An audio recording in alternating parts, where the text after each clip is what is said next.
Body and mind will always adjust to more suffering, to more pain.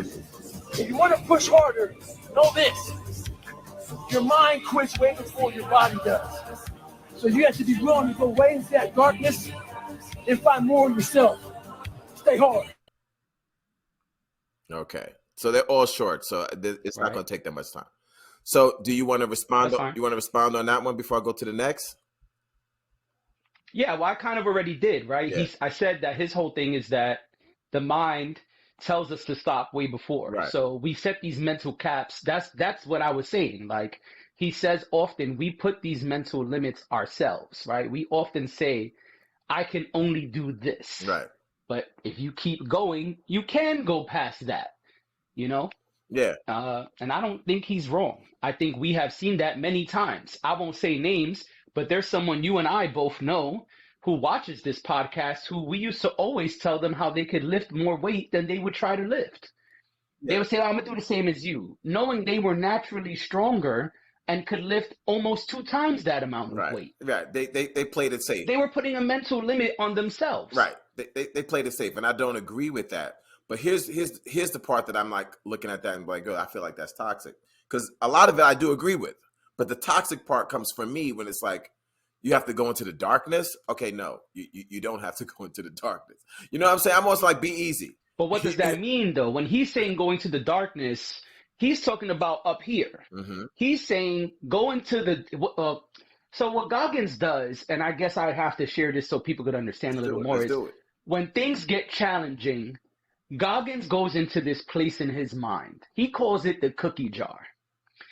And Goggins has created this place in his mind where he kind of houses the things that push him forward, right? Right. Dark times, traumatic times. He has them kind of bookmarked in his brain. Right. And so when he feels like, man, this run is kicking my ass, he starts thinking about that shit. He starts thinking about the violence he experienced as a child, the trauma he witnessed when his mom was being abused, and all of these other things, the 3 hell weeks he went through in the Navy, which another record that no one else has done before. This is not a good thing, though. He goes into that place in his mind, and that's where he kind of pulls energy from. That's where he pulls motivation, inspiration from. Right. So when he says the dark place, that's what he's saying. He's saying, okay, well, you know, JD went through this traumatic experience at 23 years old. When things get challenging, that's where I should go to keep pushing forward. Use that as my way to get a second wind, if you will. Yeah, and I dig it. That's what he means by the dark place. I dig it in the sense of like, yo, trying to take negative energy that's there and convert it into positive energy. But yes, when you say, okay, you have to go to a dark place, for so many people, that's scary for them. You see what I'm saying? And so it's just like we're just saying. So when you're telling someone, hey, go to a dark place and get this energy, for a lot of people, it's like, yo, wait a second, I'm not trying to go into a dark place. Or now I'm afraid to go anywhere because you're asking me to go into a dark place.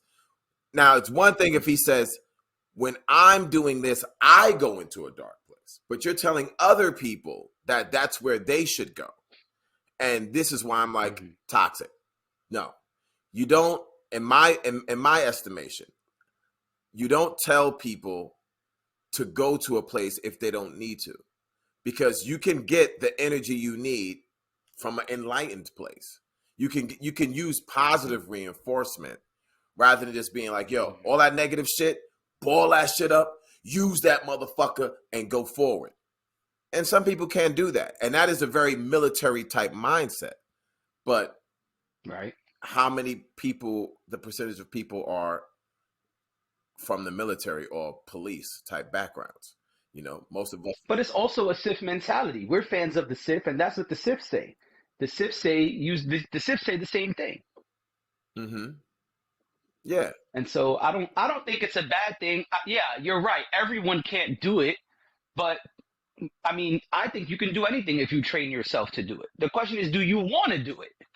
Right. Do you want to go to that deep, dark place and say, hey, I'm going to go back to this really traumatic experience from when I was, I don't know, I'm freestyling here. But when I was 9 years old, blah, blah, blah happened, and I've been traumatized ever since.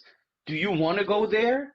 That's up to you as an individual. Right. Now, for some people, yes, they may never want to ever go back there. It might be scary and really do the opposite. It might make their body completely shut down.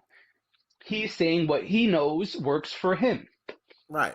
And you're right to use the Sith analogy, because that's definitely what's happening. And we realize, like, why these motherfuckers turn into the monsters that they turned into, right? It's like, I mean, But that's the thing. You want to be a monster or not? you know what I'm saying? But it's like, yo, but at the same time, let's I mean, we can fully go there, you know? It's like, Anakin, you killed your fucking wife, bro. The person you loved, because you kept going so fucking dark that you killed the whole motherfucker you was doing this shit for. Son, you're Right? fucked up right now. You slow the fuck down. You know what I mean? Sure. Like, his whole people was like, Anakin, yo, where the fuck are you going? And he just kept going darker. And so what I'm saying is, bro, you may not need to go there if you don't have to. If you have to go there, go there. But why if you don't need to? You know what I'm saying? Well, that's the thing. He's saying when you need to. That's his thing. He's not saying live in the dark place. He's saying, okay, you set out to run 10 miles. Yeah. Example, right? Yeah. I said today, for example, I'm going to run 10 miles. I didn't run today. This is an example. Yeah, I got you. So I said today, I'm going to run 10 miles. But at mile number 5, I wanted to stop.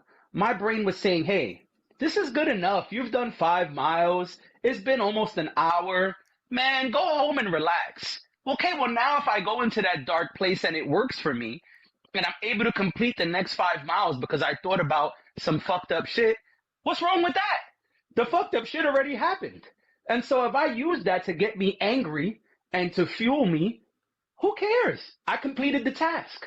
I dig it, but I still see that. Now, should you be there 24/7? Should I end the run and still feel like, man, I'm ready to Sith lightning everybody. Right. I'm ready to force choke everybody. Right. No, you can't live there forever. And he's not saying live there forever. He's saying when you need it, you use it. It's a tool. Okay. All right. I'm gonna move on to the next one. I got a few of these. Let's go. I'm loving this. And here's your boy.